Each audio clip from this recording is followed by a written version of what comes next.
विजय जी, आम आदमी पार्टी का पॉलिटिकल फ्यूचर। जी ऐश्वर्या, एक तो ये बात ठीक है कि संजीव जी जो कह रहे हैं कि उनको हाईकोर्ट के फैसले पे असहमति है, वो भी उनका अधिकार है सर। उस अधिकार को यूज करते हुए सुप्रीम कोर्ट जाएंगे, इसमें भी कोई आपत्ति नहीं होनी चाहिए। सुप्रीम कोर्ट का भी उनके पास अधिकार है। मैं जो बात आपने जो सवाल किया वो महत्वपूर्ण सवाल है कि क्या आम आदमी पार्टी इस समय पॉलिटिकल लीडरशिप के क्राइसिस से गुजर रही है। इसको इसलिए देखिए कि अगर ये क्राइसिस नहीं होता तो केजरीवाल साहब जेल में भी रहते तो भी नेता तो बने ही रहते ना। उनको जेल में रहने से उनका नेता होना नहीं पड़ता ना।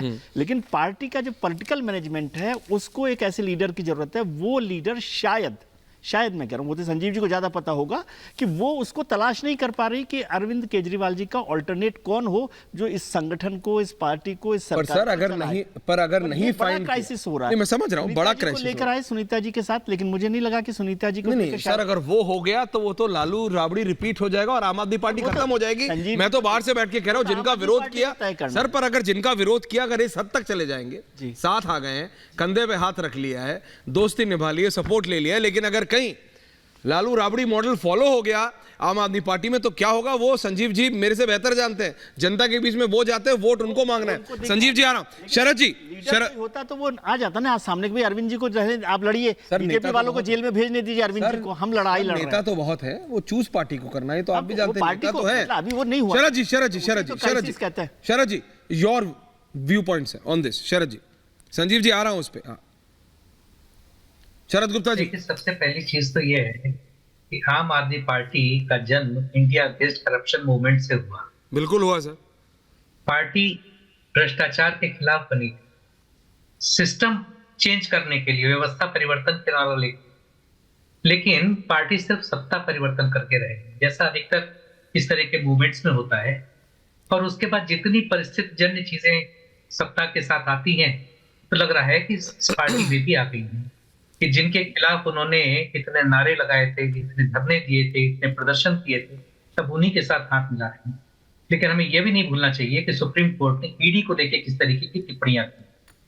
सुप्रीम कोर्ट ने कुछ ही दिन पहले झारखंड के एक मामले में कहा कि अगर इस तरीके से ईडी काम करेगा तो ईडी की विश्वसनीयता पर भी सब प्रश्न चिन्ह खड़े हो जाएंगे। जिस तरह से सीबीआई को एक बार सुप्रीम कोर्ट ने तोता कहा था, पिंजरे में बंद तोता, मुझे याद है सर। तो मुझे लगता है कि ईडी जिस तरह से काम कर रहा है, बिल्कुल विजय, तो कहीं ना कहीं इस बात का भी खतरा है कि उस पर भी इसी तरीके के प्रश्न खड़े हो रहे हैं।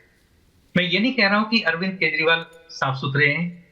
अरविंद केजरीवाल के खिलाफ आज हाईकोर्ट ने जो टिप्पणियां की हैं वो गलत है, मैं बिल्कुल नहीं कह रहा। लेकिन जिस तरीके की विच हंट हो रही, जिस चीज को अपोजिशन बार बार उठा रहा है कि आखिर ऐसा क्या है कि ईडी जो केस चला रहा होता है, जब वो नेता बीजेपी में शामिल हो जाता है या एनडीए में शामिल हो जाता है तो उसके खिलाफ सारी कार्रवाई बंद हो जाती है। लेकिन जब तक वो विपक्ष में रहता है तो उसके खिलाफ मतलब सख्त से सख्त, छोटे से छोटे सबूतों पे भी कार्रवाई हो रही होती है। सबूत नहीं भी हो तभी भी कार्रवाई हो रही होती है, क्योंकि पीएमएलए इतना सख्त कानून है, उसमें अपने आप को निर्दोष करने की जिम्मेदारी आप पर है और आपको सिद्ध करना है कि जितने सबूत मेरे खिलाफ पेश किए जा रहे हैं या जो आरोप हैं वो गलत है।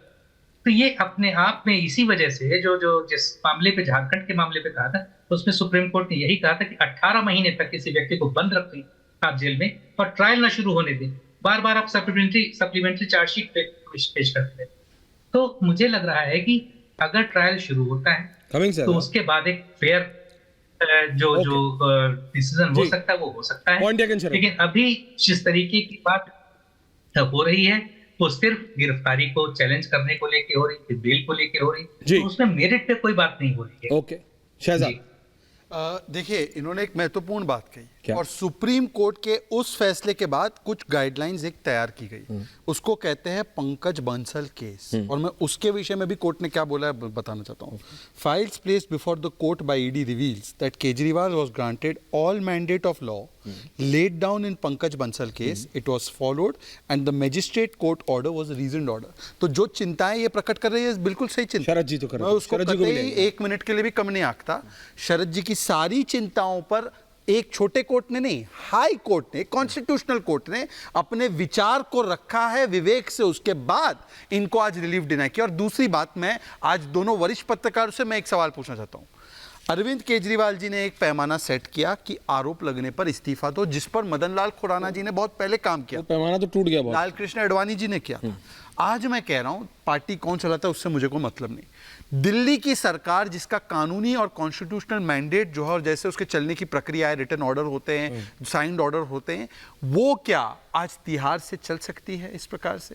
आज मैं केवल नैतिकता के पटल पर पूछना चाहता हूं मेरे दोनों वरिष्ठ महानुभावों से कि क्या जो भी कारण हो, आप कह रहे हैं हमारे साथ विद्वेष हो रहा है, ठीक है, आप सुप्रीम कोर्ट में रिलीफ लेकर आओ, पर तब तक क्या दिल्ली वासियों को क्या इस प्रकार की सरकार मिलनी चाहिए?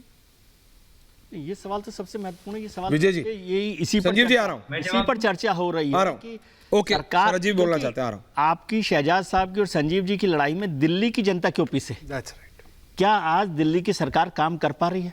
और नहीं कर पा रही है क्योंकि मुख्यमंत्री जी खुद वहां से आदेश दे रहे हैं या संदेश दे रहे हैं या मैसेज दे रहे हैं। कितना देश दे सकते हैं सर? नहीं दे रहे हैं, इसका मतलब वो जो लोग बैठे हुए हैं बाहर सरकार में, वो उस काम को नहीं कर रहे। ये केजरीवाल साहब भी चिंता कर रहे हैं ना। तो क्या इस पॉलिटिकल लड़ाई में दिल्ली की जनता का कोई दोष है? शहजाद साहब से संजीव जी नाराज हो, संजीव जी से शहजाद जी नाराज हो, लेकिन दिल्ली का जो आम आदमी है, दिल्ली का जो वोटर है, क्या उसको जो काम सरकार की तरफ से होना चाहिए वो हो पा रहा है?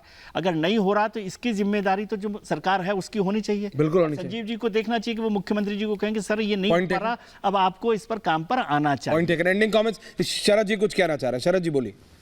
हाँ शरद जी, संजीव जी आ रहा हूं एंडिंग के लिए। तो शहजाद ने सवाल उठाया है, हाँ, उन्होंने पत्रकारों से सवाल किया, तो इसलिए मैं जवाब देना चाहता था कि नैतिकता का पैमाना क्या कहता है। नैतिकता का पैमाना कहता है कि सभी के लिए नैतिकता एक होनी चाहिए।